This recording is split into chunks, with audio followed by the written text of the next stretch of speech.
There's a PSA that's being put out in New York City, preparing citizens for a nuclear attack. Why? What? I'll tell you what I think is going on there, by the way. And, Jill Biden, the First Lady of the United States of America, apparently has made some folks with the National Association of Hispanic Journalists angry when she compared Mexicans to tacos. Now, she did it in a speech, and there's a story behind the story, as there always is, and I'm going to break this down for you. But, you know, one of the big stories that a lot of people are talking about this week is Fox News is saying the reason people are killing each other in the United States, you know, all these mass shootings that we're seeing, especially with young men, is because they smoke marijuana. Because marijuana is causing them to go out and kill people, according to Fox News. And guess who we have who's going to be commenting on that? Well, none other than Tommy Chong of Cheech and Chong fame is going to join us to talk about that. But let's start with the Fox News theme, if we could, okay? If you're Latino, right, let's face it, and we talk to Latinos on this podcast, right? If you're Latino, you know that Fox News is about as removed from understanding the reality of what America is and what America looks like as anybody out there who has a media outlet, as anybody out there who even has a camera or a microphone and knows how to use it. Latinos, for example, people like me, maybe people like you, we are right now the economic engine of this country. We are the economic engine of this country. Oh, in so many ways. And I could break that down for you, right? And yet somehow to Fox News, we are crap. We really are. I mean, come on. Have you watched? To Fox News, we are mierda, right? Let's face it. If you watch their primetime programming, it specializes in ideas on how to get rid of us, right? Border, right? Even though we're the third fastest growing GDP in the world, if Latinos in the United States were a country, we'd be the third fastest GDP in the world, only behind, and I've said this before, I know, behind China and India and ahead of the United States itself. Oh, by the way, also Fox News, even though we are 80% of us in the United States who are Latinos are U.S. citizens. We're Americans. You know, so that would make a lot of sense, wouldn't it, to want to get rid of us? But then again, you know, that's what they program. Get rid of the workforce of the United States, the main workforce of the United States at a time when nobody else wants to work, many of whom are just because they're sitting on their fat asses with a beer watching Fox News and complaining about things rather than getting a job. The average Latino in the United States has almost 2 jobs. The average non-Latino in the United States barely has 1 job. What does that say? Yes, let's get rid of the engine that is driving the economy of this great country. They want you to think we're all freeloaders who just got off the boat and just swam some river or something so we could come over here and steal. And by the way, when Fox does these reports that we see every night that seem to always leave you thinking that if you let a Latino into the United States, they're going to rape your daughter, which, by the way, is not so different from what racists always implied about African Americans during Reconstruction, right? It's not necessarily because they believe that, though. Yeah, you heard me right. I don't think the people on Fox who say these things necessarily believe those things. I bet you they have buddies who are Latino and they don't talk that way around them. It's only when they're programming. It's actually because what they're doing is they understand their business model. You see, they know that to succeed, they have to give their audience what it wants. So here's how it works. I know this because I worked at Fox. By the way, I worked at CNN. I worked at NBC. I was a broadcaster there. I did what I'm doing now there, and a writer and a producer. So I know how the sausage is made, right? You come to work every day and you check to see how you did the night before, because they now have those ratings that allow you to do that. That started back in like the early 1990s where you get instant ratings, right? The ratings report will tell you how you did like every 5 minutes, right? And if you didn't do as well as the other network, your competition, they're going to fire your ass. They're going to fire you based on a number. So it isn't about truth. It isn't about hype. When Fox News does some of these stories, it's what they think they have to do. It's what their audience wants. I want you to say some really horrible shit about Mexicans because I don't like Mexicans. So give me a newscast filled with Mexicans who did something wrong, even if it was only one person and not representative of the entire population. Doesn't matter. That's your job. Your job is to scare people or show them some crazy shit that isn't true or that has nothing to do with reality. Like all Latinos are on welfare. Did you know? All Latinos are on welfare. Nothing could be further from the truth. They're all coming over here after your daughter. They're all criminals. Whatever. And by the way, you know how much those anchors who do these reports at Fox and CNN and NBC, et cetera, are paid to, in many cases, out and out lie to you? I mean, to report the news. Sorry, did I say lie to you? I meant to report the news. Some of the least paid anchors are paid $3 million a year. I know. So what I'm trying to give you is a better understanding of why they would do that. Why would they say and do and report the things they say and do and report? So let me turn this around and ask you the question. Would you be willing to say the things you don't necessarily believe if it means you get to keep your gig, because that's the only way you're going to have the ratings that are necessary if you work at a right-wing network, for example, where you have to say those things about Mexicans or else you're not going to get the ratings? I mean, the hell with the truth, I guess, right? That's what happens. So, I mean, I tell you that because, first of all, to many of you, I probably don't even have to tell you that because you probably understand that, right? These people you see on TV, especially on some of the right-wing outlets, are today's equivalent of a carnival barker in the old P.T. Barnum days. Come one, come all. Come see the two-headed goat. I know this because, look, I'll be honest with you. I could have had a great and prosperous career at Fox News. When CNN fired me, Fox News immediately called me and wanted me on the air. But my problem with that was, and I worked there, but I didn't take it to where they wanted it to go. I did some work with, some Latino projects they were working on. Fox News Latino is what they were called. But if I would have done what I know they saw me doing, it would have meant me basically shitting on my own people. Let's just be honest with you. Couldn't do it.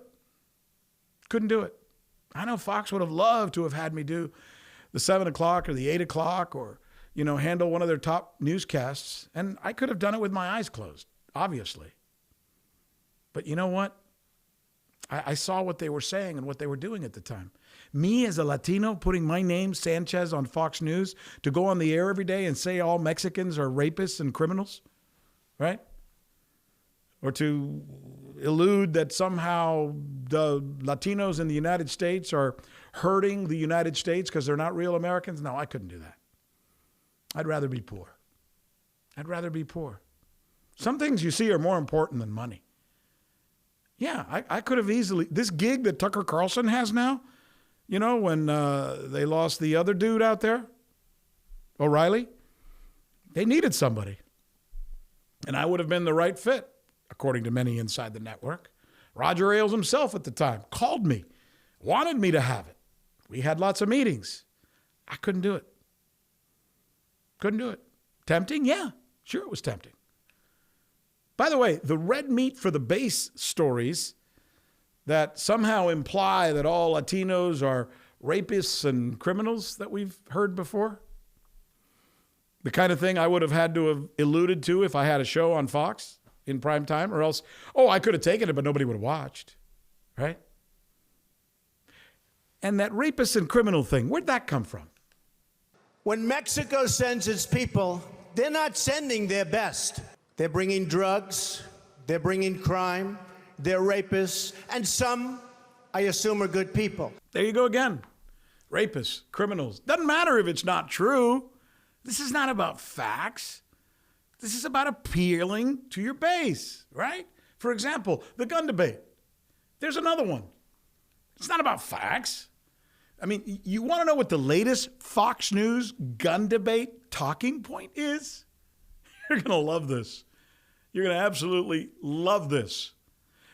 According to Fox News, the reason we have more mass shootings than any other country in the world is not because we also happen to have by far the most liberal gun laws in the world, where for every 100 persons in the United States, there are 120 guns, if you can believe that, more guns than people. No, it's not because of that. It's because of marijuana. These are the eyes of some of the mass killers who've reportedly been regular pot users. Look at them. Indications are that Robert Crimo was a regular pot user. Now, one look at him, and to the untrained eye, he looks like a complete psychotic. Have you ever seen anyone looking like him? And what can regular pot use trigger in young men in particular? Psychosis and other violent personality changes. She has obviously never smoked pot. I don't know. Maybe she has, and she's just disingenuous. Yeah, because come on, pot will turn you into a killer. It'll make you go out and kill. Sure. Right after you wake up, or right after you're done pondering, as you look out the window and you see your windowsill and you try and decide whether the flower on the windowsill is pink or is it really salmon. Yeah, when you're done with that, then you're going to go out and kill 20 people. Please, come on. I mean, this woman, Laura Ingraham, or whatever the hell her name is, does she really believe what she's saying? Or does she just want her audience to hear what she thinks they believe? Maybe that's it. Maybe who cares if it's not true? And does she really know? I don't know. But let's examine this. Let's take her at, face value, and let's just examine her facts, right? The facts of her argument. If what she's saying is true, then the Netherlands would be the most dangerous place in the world by far. Because in much of the Netherlands, you can walk into a coffee shop and you can order weed or hash or even mushrooms. And you can indulge right there in public. And people do every day. I mean, you want to know what the gun death rate is in the Netherlands during this period? While they have been allowing people to get high with soft drugs? I mean, it's gone from 145 to 76. It's gone down. While they've allowed more people to get high with soft drugs, the violence has gone down. Now let's compare it to the United States. Let's flip those. Ready? I mean, look at the United States. We've got a graph up. I'm going to read it to you. It has gone from 16, right? To, according to this, about 25,000. Let's compare 76 over there in the Netherlands, 25,000 here. I know the population is different, but it's not that different. I mean, our death rate compared to theirs, it's almost like a joke when you think about it, right? The idea that here in the United States, we essentially have laws that tell people that if they are caught with an ounce of marijuana, for example, in Florida, if you're caught with an ounce of marijuana, you could go to jail for 5 years. You could go to jail for 5 years for a measly ounce of grass. And in a place like the United States where everyone is allowed to have a gun, right? But you can go to jail for having marijuana, the rate of gun deaths is way up. While over there, while they say, look, if you want to smoke marijuana or do some soft drugs, not, cocaine or heroin, then you could do it and it's nobody's business. There, it's gone down. But she says, her argument, she says, no, it's the marijuana that's causing this. I don't think there's a better guest in the world than the one that we're about to talk to about this. It's none other than Tommy Chong. Tommy is, of course, of Cheech and Chong fame. Who the hell doesn't know that? And right. It's kind of cool to have. What's going on, man? How are you? I'm doing great. Like the song said, summertime and the living is easy. Fish are jumping and the cotton is high. Your daddy's rich and your mama's good looking. That's me. And speaking of wives, by the way, last night you and I were in bed together because I thought, Since I'm going to interview Tommy tomorrow, let me look and see other interviews he's doing. So I did the whole YouTube thing, and you showed up. Oh, good. You were talking to Joe Rogan, and you were talking to a bunch of people. And my wife comes into bed as usual, as wives are prone to do, and she says, "So it's going to be three of us? What's going on here?" Oh, I like that wife. So last night it was me, you, and Suzanne, right? Oh, great. I wish I was there. I mean, really. Well, you kind of were. So, hey, Tommy, speaking of high, so Fox News apparently is going out and saying that the reason people are committing mass shootings in the United States is because they're smoking weed, and that causes them to be sociopathic, aggressive, and violent. To which you say, what, sir? Good sir. Well, they're obviously using the same Donald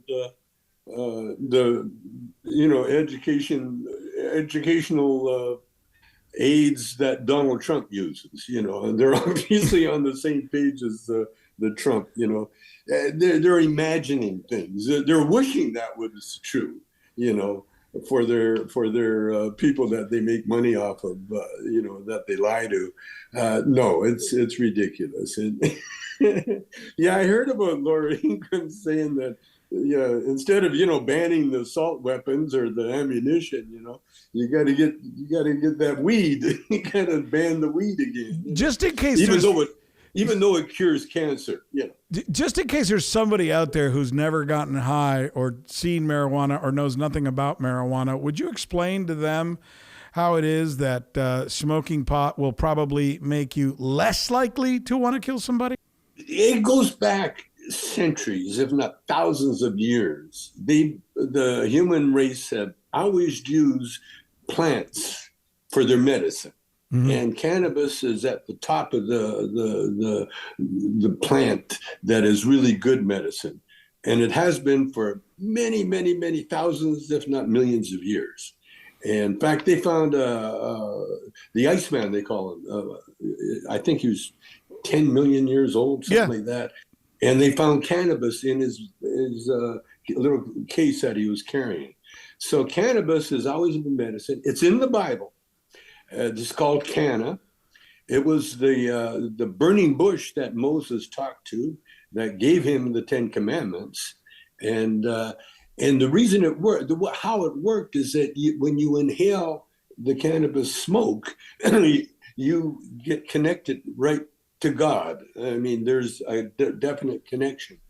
And that's part of the healing process, of the healing attributes of the cannabis plant. Huh. What it does, it calms the mind, and the mind controls everything in the body, including the immune system.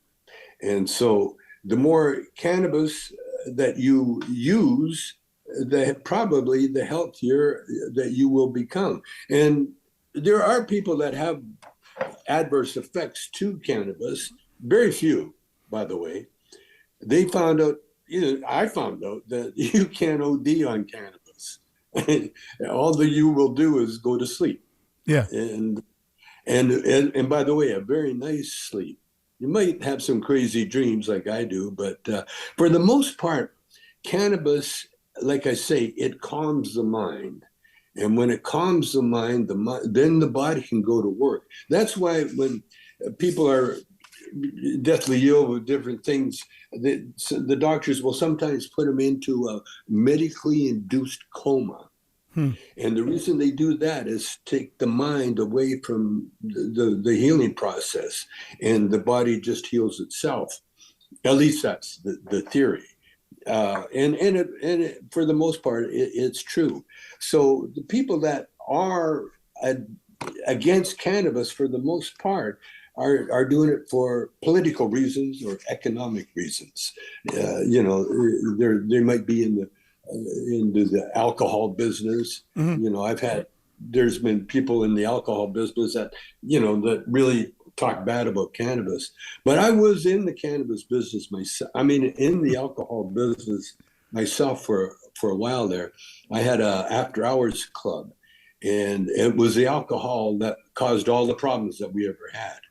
And it was the cannabis that actually solved the problems that we had, because cannabis will make you either friendly or quiet, and definitely not aggressive. So what Laura and them are talking about, they're mistaking cannabis for alcohol. That's their only problem.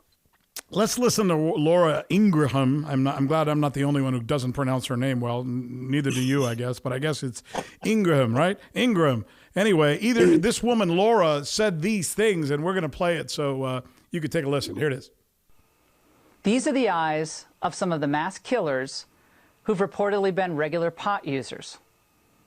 Look at them.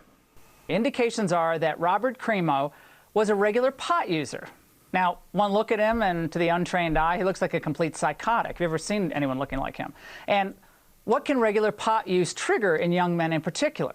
Psychosis and other violent personality changes. You know, that's interesting, that word that she's using, and I think she's doing it on purpose, the term regular pot users, because couldn't you make an argument that regular alcohol users are probably 99% of the population of the United States?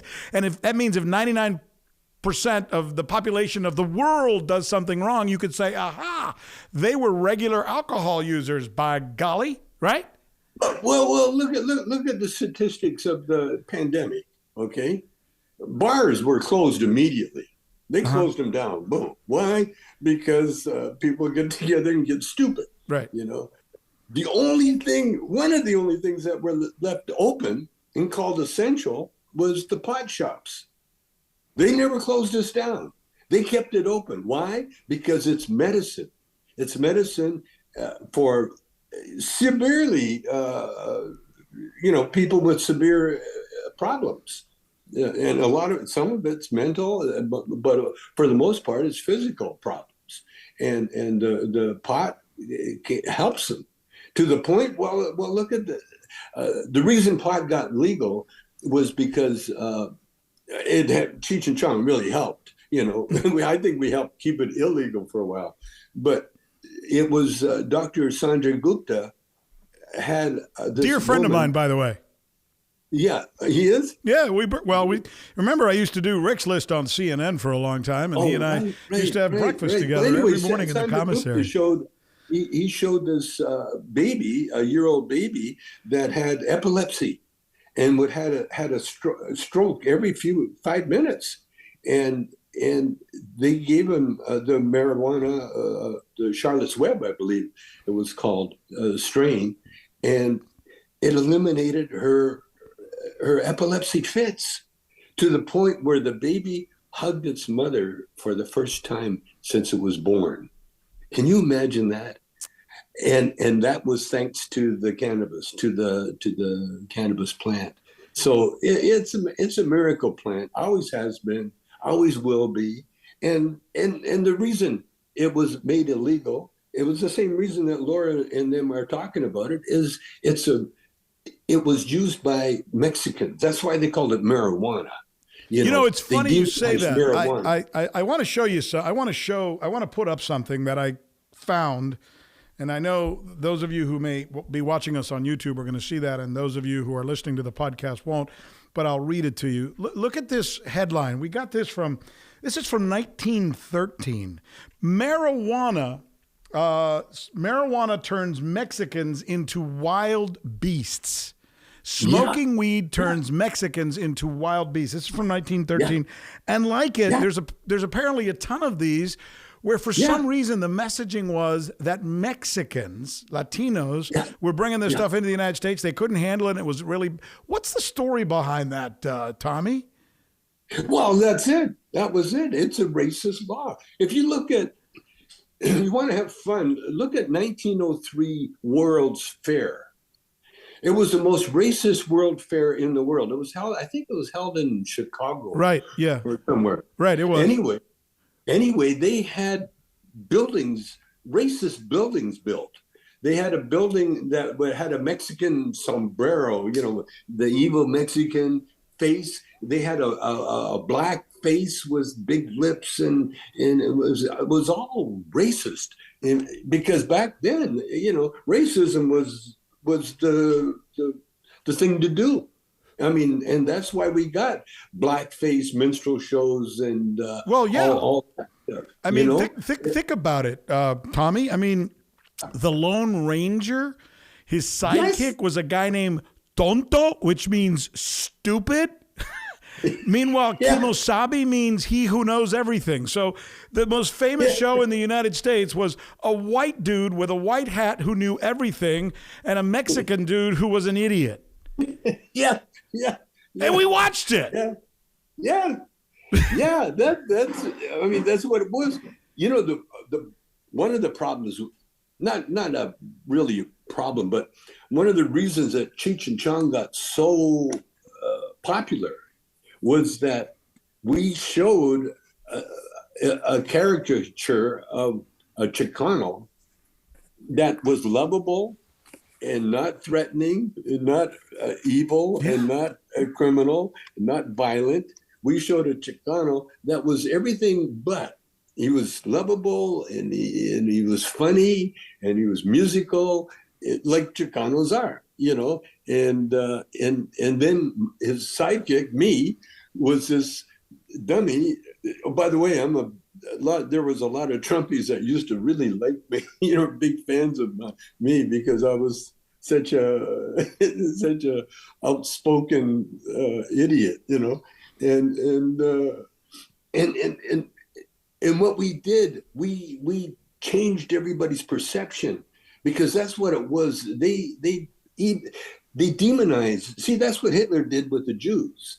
The Jews in Europe were so ahead of everybody in so many ways, art, medicine, law, everything, that Hitler, the way he became powerful was because he demonized it and gave all the fascists something to hate. And that's what's going on in the world now. Isn't that happening now in the United States with Mexicans still? I mean, you can't turn on any of these right-wing networks without hearing the border, and they're coming, and if we let them in, your daughter's going to be raped, and they're going to be on welfare, and they don't work, and they're lazy, and they're criminals, and blah, blah, blah, blah, blah. Could go on and on, Tommy. Yeah, in the meantime, the reason the crops aren't being taken care of is because we don't have any of that astute labor. That slave labor that only Mexico and South America can provide. Yeah. So no. We're labor in general. I mean, Latinos right now. I mean, we're the third fastest growing economy in the GDP in the world, only behind China and India. I mean, we create more jobs, we start more businesses. Latinos in this country, if anything, the Laura Ingrahams of the world should be saying, "Please, we love you, stay." They should be embracing. I mean, I know you're not Latino, but you might as well be. I mean, hell. Oh no, I'm honorary. Exactly. In fact, I tell everybody I'm Latino by injection. Right. Yeah. Well, I think everybody thinks you are. It's funny. The story you just told about the World Fair in Chicago, and how they had these racist things, and we know it when it is. But I also think, I don't know how you believe, but I think sometimes we also know it when it isn't. Let me give you an example. George, see if you can find this. This is apparently Jill Biden, the first lady, was making some comments recently, and apparently she's in a lot of trouble now for making this comment. Let's listen to it. Let me know if you got it, George, and we'll play it. And as unique as the breakfast tacos here in San Antonio. So she just said Mexicans are as unique as the breakfast tacos in San Antonio.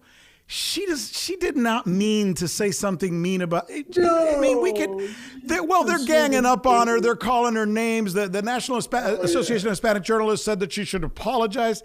Really? Apologize for they're just what? looking for any excuse to take the spotlight away from Donald Trump. Anything. That's why the Supreme Court went nuts.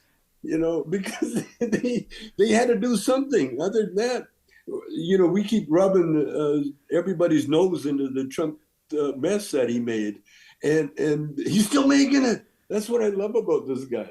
Yeah, but I gotta hand Trump some compliment, because he said he was going to clean up the swamp in Washington, and but before you got to clean anything up, you got to identify him. And so Trump, with his mega hats and all that, now you know who the idiots are, and like I say, I got a lot of Trumpy friends. I do. We all do. We all do. Yeah, we got a kind of a unwritten rule. You don't get serious about anything. Yeah. Don't take anything serious, and we're fine. No, it's just ignorance. You got to remember that stupidity really is a lack of knowledge. Mm. That's all it is. And sometimes when people wake up and they learn, and that's why we're here. But don't you think we ought to back off a little bit sometimes on stuff that isn't? Look, I understand. Donald Trump this weekend went to Alaska and used the F word like it was, his last name. And he was applauded for it. The more F's he used, the more they applauded him. Meanwhile, we're going to hear criticism because Jill Biden said tacos come in all different colors, and so do Latinos. So what? I mean, they went after apparently Obama because he forgot to wear his pin one day while he was sitting in the Oval Office. They did a week's worth of stories about that. But yet Donald Trump, apparently 18 women accused this guy of sexual offenses, including rape. But that's okay. This is a crazy fucking world we're living in, Tommy. Not really, man. I mean, we got to celebrate the fact that it's out there. It's out there. There was a time when you wouldn't hear about these things, when Trump started running, there was a kind of a part of me that said, this guy could turn out, he could turn out to be a hero. He had a chance. He could have. And even when he was in the White House, right up until the time where he suggested we use Lysol to clear the... No, inject yourself with Clorox. when he right up to then, I said, oh, okay. When it works on my white T-shirts. What the hell? he cracks up. But like I said, I got really close friends, and we just don't talk about it. And what's happening now, especially with the Supreme Court, the Roe versus Wade decision. Now, my Trumpy friend, the other day, he was trying to say, well, he's a Democrat. No, because of that. And I just didn't answer, because I look at these people and you wonder, wow, they got a lot to learn. But I understand. I totally understand. And what you got to realize is that idiots come in all colors. Yeah.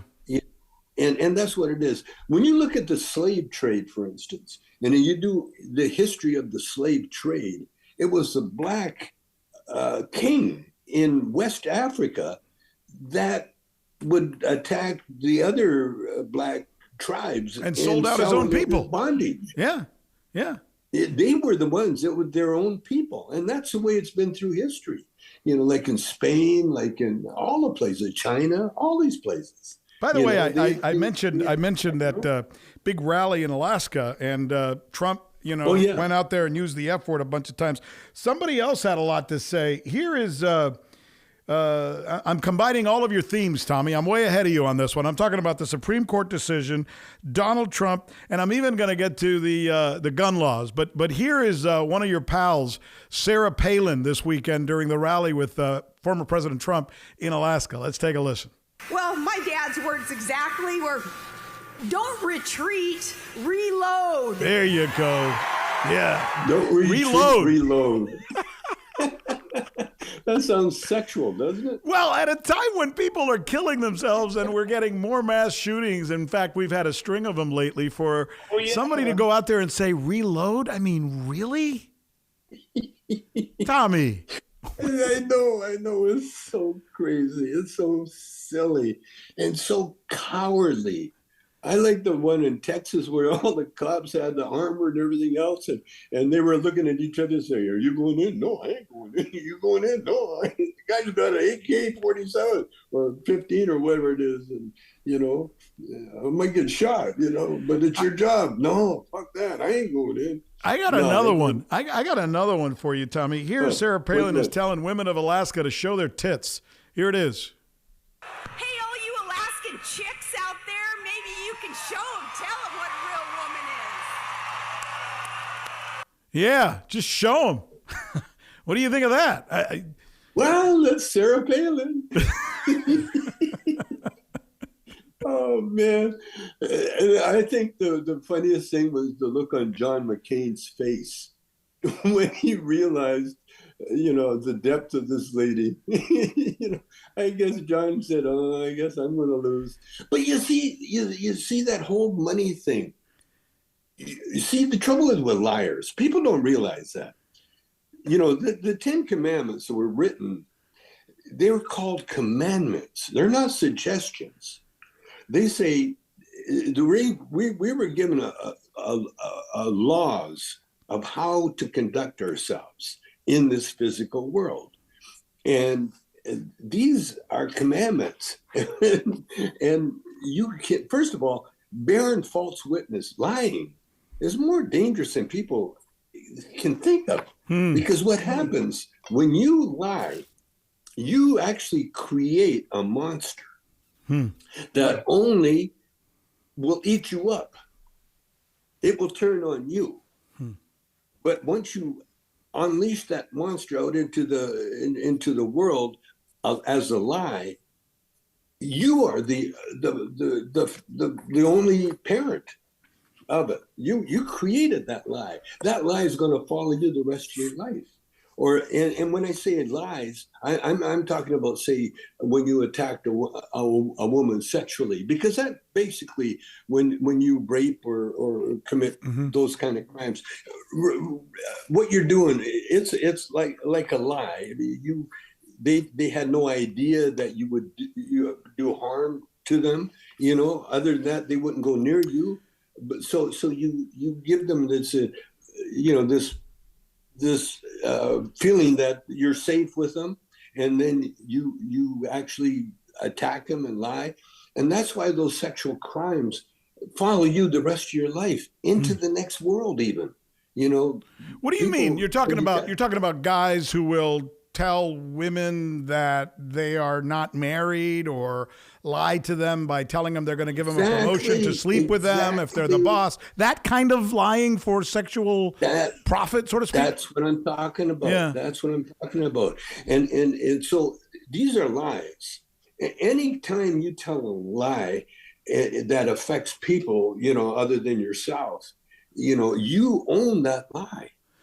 And you can't get away from that lie. But aren't we living today more than ever? It seems to me. Maybe I'm wrong. At least in my lifetime, the lies today are so multifold and ubiquitous.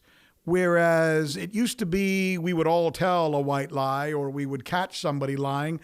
Today we would catch someone lying, like our former president, for example, and he's not the only one. And they just double down. They'll use a lie to hide the lie, and then they'll come up with a third lie to hide that lie. And it's just so common out there today. They can't escape it because they created it, you see. Now, if that's why the wise people, one thing, I've been doing this study. When you look at gurus, people, the wise ones, the Dalai Lama, those people like that, that they kind of know. They all have one thing in common. You know what that is? They all got that cosmic giggle. Because when people ask them, because this world that we live in is so simple. When you think about it, it's very, very simple. And you look at our physical world that we live in. Now they got the telescope up, and we can see what they call, 10 billion years ago that the light's coming, and we're seeing it. And what we're seeing is more galaxies, more stars, more life. Because in the physical world, that's you have the energy, and it's energy. And what creates energy is both. You get the positive and negative, like electricity. You know, you need both. You just can't have one. You need both. And why is that? Because it causes conflict, and conflict causes energy. Okay, so when you're talking about a physical world, it is energized, and energy is happening all over the world. You seem so at peace with all of this stuff, Tommy, which is what's so cool about you. Because as energy, our soul is immortal, eternal. Do you I've always been here. When you get high, let me ask you a question. I'm curious now because I'm listening to your soul and it sounds so chill. When you get high, does it make you more relaxed and does it stay with you? Or do you need to get high to get in this state where you always seem to be looking at the goodness in things, no matter how dark they may be? Getting high to me now is just as normal as walking left, right, you know. In fact, it's dangerous. Cheech and I had to do a photo shoot yesterday, and the day before yesterday, and in the photo shoot we had to smoke out of a Cheech and Chong bottle, and so I smoked. Cheech I remember that. That was in the movie. Well, he forgot that he was high, so he was driven home. And he's getting out of the car, and he's got a bag in one hand, another bag in another hand, and he falls. He does a big tumble. Why? Because he forgot how high he was. And so, luckily, he hit his head on the car, which is plastic enough that it wasn't cement. Right. Had he hit his head on cement or concrete or something, we might not be talking about Cheech. Do you smoke every day? Yeah, probably. Yeah, I smoke. And you don't. But anyway, what I'm saying is that he forgot that he was high. I always forget that I smoke. In fact, I have to tell myself, why is my body acting the way it is? And then I go back and think, oh yeah, you smoked up. Yeah, it affects. Like I say, it affects the mind. And it kills the pain. And by the way, pain is a warning sign to the body. That's why we feel pain. Well, no, exactly. I find that sometimes I have had, like you. I mean, I'm an old fart just like you are, and I get back pain, and I get knee pain, and I get this pain, and I get that pain, and then like an idiot, I'll go play basketball with my kids, and they'll kick my ass. And I end up with a knee where I need to get a hyaluronic acid injection or something. And sometimes I'll say I want to feel good, so I'll have a glass of wine or maybe even 2 glasses of wine, and then I find out that after having that wine, I feel worse because somehow it works. I don't know if you've noticed this, and by the way, I'm not a doctor, but I find that somehow it makes me feel like now my body needs more fluids, and whatever pain I had before is even worse. Whereas when you smoke weed, it doesn't do that, right? No. Well, weed'll do. Yeah, it'll make you feel good. You see, that's the whole point.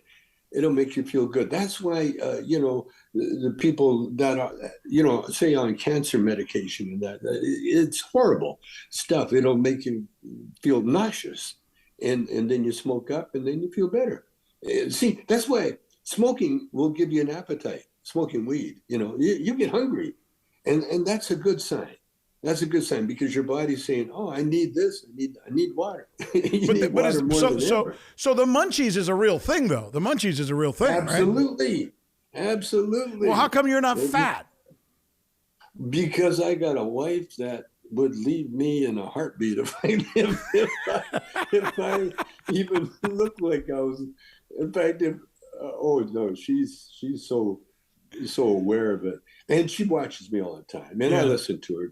And not only that, but I'm older now. And what got us in shape was the movies. See, when we started doing movies, I realized, and Cheech realized too, we're going to be on the big screen. And so, so we fast, we worked out, especially for the Corsican brothers. Cheech and I were the best shape of our lives. But it took a lot of work, And then when I started doing my own movies, when Cheech left and did the Born in East LA, I did a movie called Far Out Man, and I was a director, and I never had my wife close to me, like the Corsican Brothers and everything, all the other ones. And so I never had my nutritionist beside me, and I was eating the breakfast burritos, and then one day the editor called me and he said, "Tom, you better look at this," and he showed a picture of me, and I got this big fat obliques, the big line of fat around the waist that guys get, and you couldn't hide it. I had my shirt off. I thought I was okay, but I looked at that because it takes about 2 seconds to gain weight. It'll take a month. No, I mean, in fact, you are a proponent of using, for example, CBD. I've seen your ads. I've seen some of the material that's been published where they interview you and you talk about this. You actually are promoting the health benefits of CBD, for example, and you say it works, right? People, go ahead. It does. People swear by it. It helps you sleep. It helps me sleep. I use it almost every night, but I don't. For a while there, they had it. I was trying to put it under your tongue, and it wasn't very comfortable with my teeth because I got, what do you call it, implants in the bottom. I didn't like the oils. I tried the oils, and I didn't. What should I use? What's the best? Oh, well, do the oil, but swwallow the pills. Okay, yeah, I tried with just swallowing the oil, and it interferes kind of, or any kind of oil, can be uncomfortable in that way. But I've got this. I don't even have it here, but I've got the good vibes and the nice dreams. Nice dreams will put you to sleep. Pretty funny. Tommy, there's a final story that's out there that I want to run by you because I think it's kind of fascinating. No, this is really this is interesting. I think, frankly, it's kind of weird. Like, why would they do this? But in New York City, the city has put out a PSA, a public service announcement. Yeah. Getting people this really just came out. Before you and I started talking, I saw this report and I said, well, I'm going to run this by Tommy because I think it's a little weird myself. It's a public service announcement telling New Yorkers how they should prepare for a nuclear attack. Here it is. So there's been a nuclear attack. Don't ask me how or why. Just know that the big one has hit, okay? Step 1, get inside. Yeah, fast. No shit. You, your friends, your family, get inside. I mean, and she goes on to tell you all these. Really? I mean, why? Is there something I don't know? Well, again, that nuclear thing,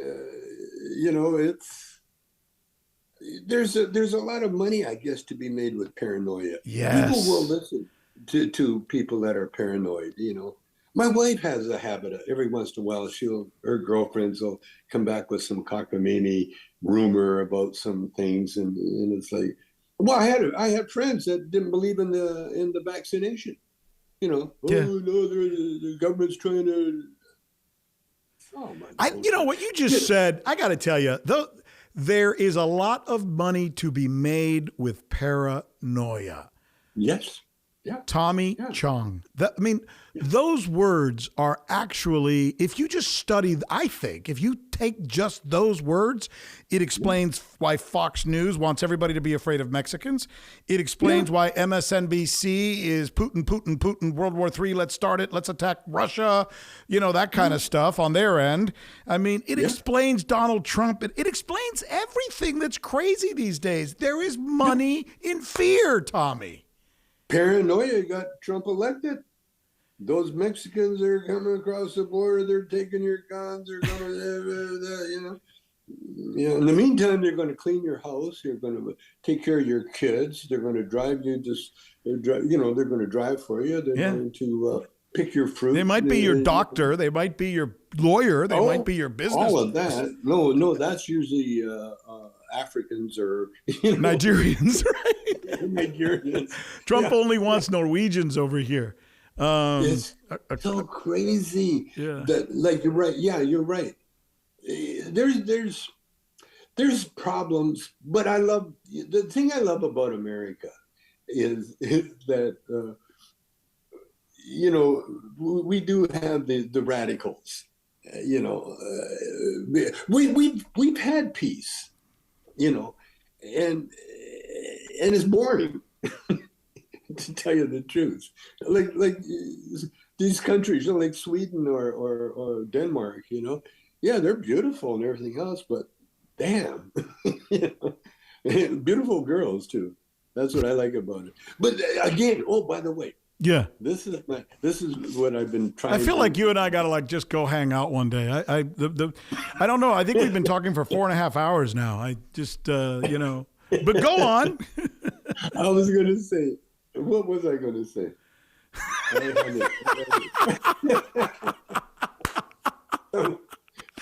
What was I going to say? God, jeez. Anyway, while you think of it, go ahead. Okay. I've got a couple of things. People say, what are you working on? And by the way, I'll give everybody a hint. Find out who you're talking to. If you're talking to a screenwriter or any kind of a book writer, be careful what you say to them. Like, the worst thing you can say to them, say, so what you been working on lately? Yeah. You might be there 5 hours or even longer, because I'm one of those guys. So what have you been up to? What are you up to, Tommy? Yeah, I know. That was 3 hours ago, and he's still telling me. What I came up with, first of all, I came up with a great idea for gun control. Not so much gun control, but using the capitalist system to achieve what we want. Now, here's my idea for guns. Okay. When you do a movie, and by the way, first of all, my idea of a perfect government is recognizing how powerful movies are. Movies have changed the world, always has, because when they started showing movies and that, they could show things over and over again. You see, and visually, so you can see what's going on. So my theory is, and I'm working on this, is that we need a movie mogul, like MGM, the guy that ran MGM. William, or Warner Brothers. And that. Or when those guys Meyer, were in charge. Right. Wasn't it Bill Meyer, William Meyer, whatever the hell his name was? Yeah. Yeah. When they were in charge, they had a code of conduct, a moral code that you had to follow. Right. Or else you couldn't do your movies and so on. Yeah. And then, of course, what's that idiot? There's a lot of them. Communist country, the communist hater, McCarthy. Yeah. Joe McCarthy. He kind of blew a hole into that one, accusing everybody of being a communist, which is horrible. Again, it's judgment. We should not judge. But what I found out is that movies is a perfect way to show what you want done.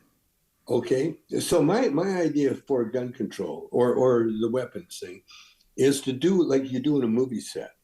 Like Alex Baldwin is in deep shit, because he killed the director, he accidentally. Yeah. But he broke rules. He didn't know the gun was loaded, right? I mean, let's be fair to him. When you have a weapon on a set, you have someone that's in charge of that weapon.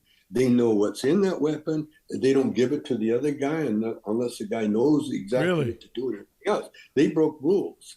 And so, but what's fixing everything is in the fact that they had insurance. And so the people that were hurt, they're going to get paid. The people, that lost money, they're going to get paid, all because of insurance. And so my idea for the weapons control is not controlling, putting laws or anything like that, except have a law that if you're going to have a dangerous weapon or anything like that, it has to be insured. Now, the insurance company won't insure it unless it's being used properly. That's a fascinating concept. Being used properly, then they don't get the benefit of the insurance. So your idea, the one that you would propose is, that's fine. Everybody want to have a gun? Go ahead and have a gun. But you know what? Before you get a gun, you have to insure it. And that's insurance is probably going to put you through a whole lot of shit to try and get you to either pay more. Because the insurance company does it. It's a gamble. The insurance doesn't want. It's like buying a home next to a mountain or buying a home next to a place where it floods. You're going to pay a lot more. And if you've got anything in your record that would lead them to believe that you're going to be a little dangerous or a little irresponsible with that gun, you're going to pay through the nose for it. So that in and of itself, it's the same thing as the border, Tommy. We can control credit cards and we can make trillions of dollars that are processed every day with credit cards. We can't figure out who's coming over the border and decide that guy's good, that guy's not good. Come on. It's not fixes. They don't want to fix it. You have to have money incentive.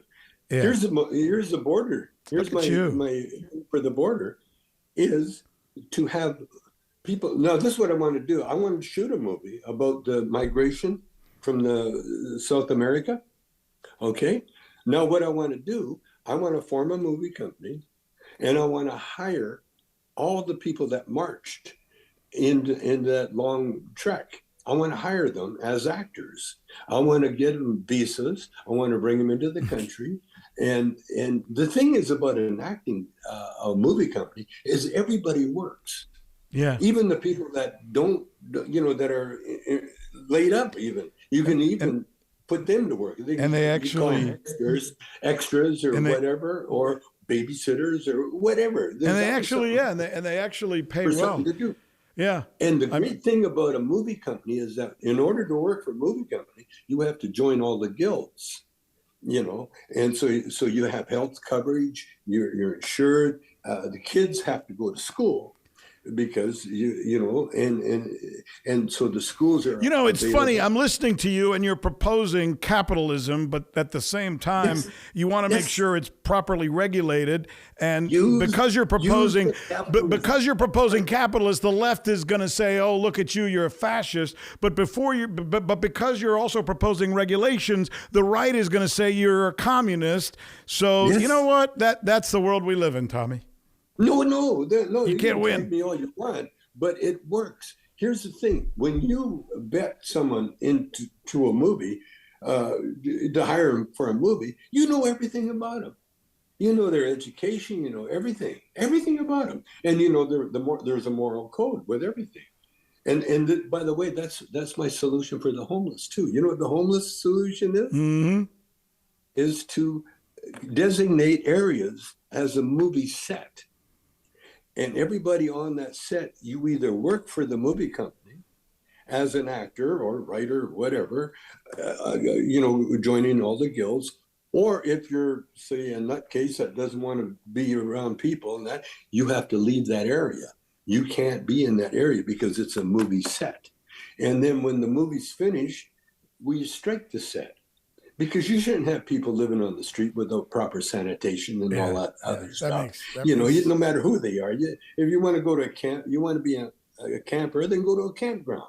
And in fact, that's what we could have is definitely a campground. But with the homeless people, a lot of them they're exhibitionists. They could afford to live in fact, back in the day when you had hobos, there was a lot of hobos. Again, not homeless people, but what's the difference between? Isn't a hobo just the word with the term we used to use to refer to homeless people? What's the difference between hobo and homeless to you? But there's a lot of homeless and a lot of hobos back in the day. They had a place to live, but because they were alcoholics, they didn't want to get drunk and act pissing themselves and in their hole. And so they would go hang out. And they just lived out. See, and that gets us back to pass out, live there, And then when someone found them, would go home to their home. And that a lot of it is a choice. It's and a that, choice. my friend, dear Tommy, gets us back to marijuana. See, if they weren't alcoholics and instead just smoked weed once in a while, they would have probably been able to go back to their wives and their kids instead of trying to hide from, as you explained. Control of their brain, their thinking. You know, they would be able to think clearly. You know, alcohol just changes your personality. And by the way, I took a course in when I was in prison. I took a drug education course. It was mandatory. I loved it. And I found out shit about alcohol that really, it kept me from. In fact, I quit drinking when I got out of prison. I never drank. I haven't drank since because I learned that alcohol, you will die if you drink alcohol. Either you can OD on alcohol, or your health, liver, your body does reject it because you're drinking poison. And what I learned about alcohol is that ether, this is the way they used to operate on people. They would put you under with ether, which is alcohol. Yeah. And what ether did, it would put you under close to death.